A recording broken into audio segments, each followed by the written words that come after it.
नमस्कार। हर संदेश में आपका स्वागत है। मैं विनय जोशी। देश के चारों पीठों के शंकराचार्य को मैं साष्टांग प्रणाम करता हूँ, नमन करता हूँ, उनका सम्मान करता हूँ।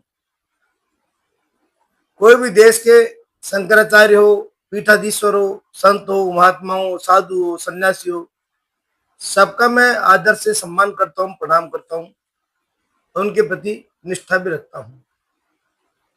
लेकिन कोई संत, कोई शंकराचार्य, कोई पीठाधीश्वर अगर हमारे सनातन धर्म के इष्ट देव हैं, जिन्हें हम शाश्वत भगवान मानते हैं, ईश्वर मानते हैं, उनके ऊपर उंगली उठाए, उनके मंदिरों को किसी का कार्यालय बताएं, तो ये बात किसी भी हद तक स्वीकार नहीं है।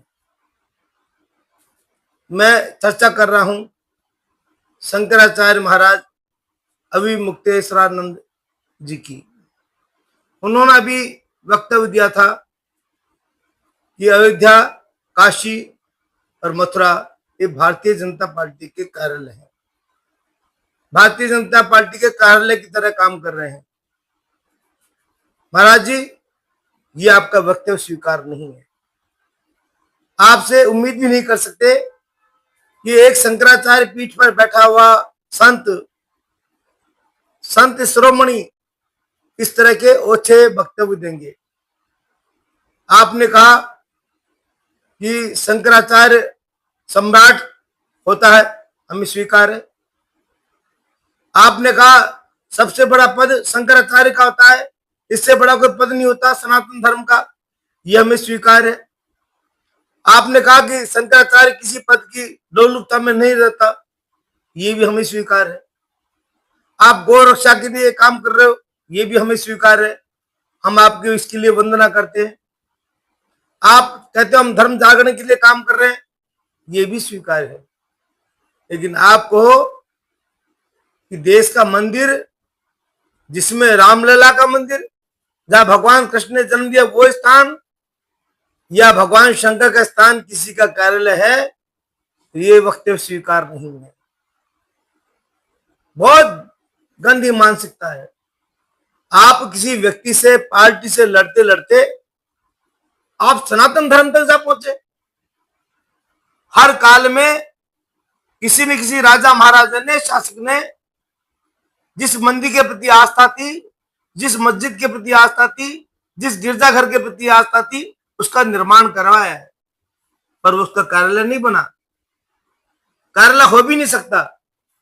और इसमें आप करो राम मंदिर किसी का कार्यालय हो जाए, संभव ही नहीं है। कितने पार्टी आई, कितनी पार्टी गई, देश में किस किसने शासक नहीं किया, कितने वंश आए, कितने युग निकल गए, कौन कौन सी सभ्यताएं आई, मुगल आए, बादशाह आए, कितने शासक निकल गए, वो आज तक कृष्ण के नाम को, भगवान राम के नाम को, भगवान शंकर के नाम को मिटा नहीं सके। कितने लोगों की जन्मतिथि मनती है, कितने साल तक मनती है? 5000 साल से अधिक तो समय भगवान कृष्ण को जन्म लिए हो गए, और हजारों वर्ष हो गए भगवान राम को, आज तक उनका जन्मोत्सव मनाक में आता है। महाराज जी, धर्म पे ध्यान दीजिए। आज तक कृष्ण भगवान का जन्मोत्सव मनाक में आता है, घर घर में। कितनी सदियां निकल गई, कितने शासक निकल गए, कितनी पार्टियां, कौन सी कांग्रेस, कौन सी बीजेपी, कौन सी समाजवादी पार्टी, कौन सी बसपा, कौन से कम्युनिस्ट, कौन सी पार्टियां थी, कब से थी? इनका कोई कार्यालय, भगवान का मंदिर बन सकता है? और जहां भगवान ने प्रकट स्थल हो, जहां अयोध्या में भगवान राम प्रकट हुए हों, उसके मंदिर को कोई पार्टी कार्यालय बना ले या कोई बता दे, स्वीकार नहीं है।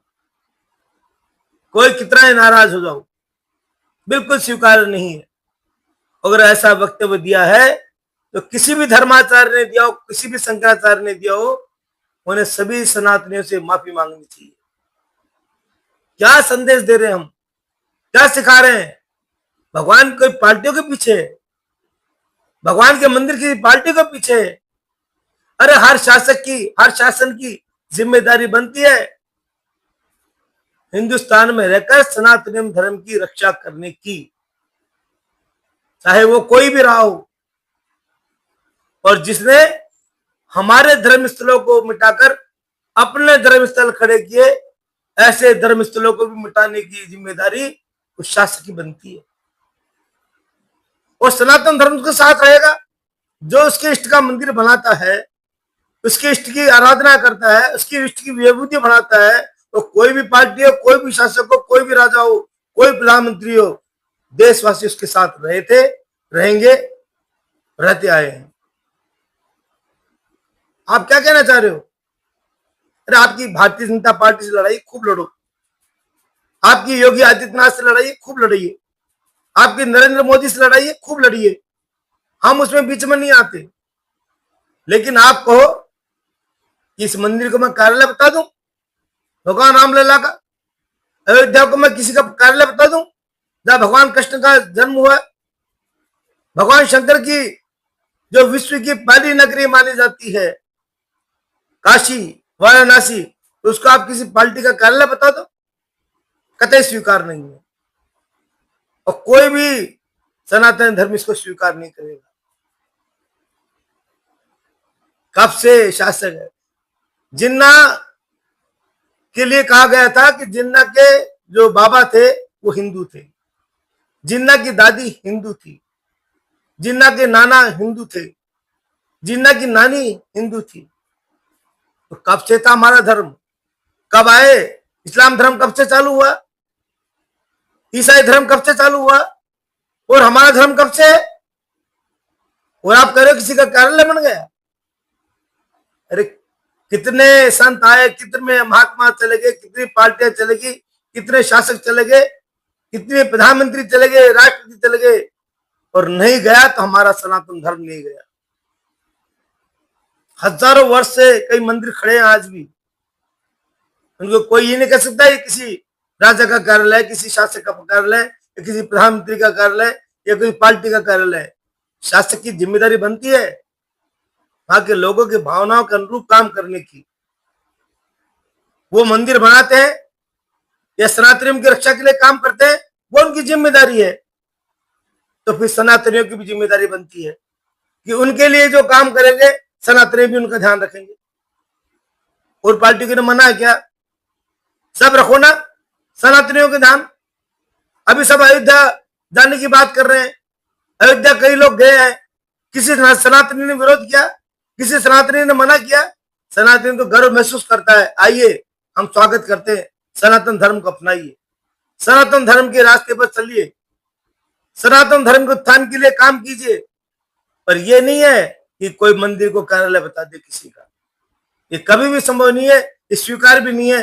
और किसी ने ऐसा किया है तो उससे सनातन धर्म से, राष्ट्र से माफी मांगनी चाहिए, उस रामलला से माफी मांगनी चाहिए, भगवान कृष्ण से माफी मांगनी चाहिए, भगवान शिव से माफी मांगनी चाहिए, जिनके लिए उन्होंने कार्यालय बताया। उनके मंदिर को, जो आस्था स्थल है, जिसको हम शाश्वत ईश्वर मानते हैं, उस ईश्वर को, मंदिर को हम कार्यालय बता दे और फिर हम शंकराचार्य कहला ले। ये दोनों काम एक साथ संभव नहीं हो सकते। या तो आप शंकराचार्य नहीं हो, और हो और आपसे मानव स्वरूप स्वभाव से आपसे गलती हुई है, भूल हुई है, क्योंकि अभी मुक्तेश्वर महाराज खूब क्रोध करते रहते हैं, गुस्सा आता है उनको, प्रचंड गुस्सा आता है।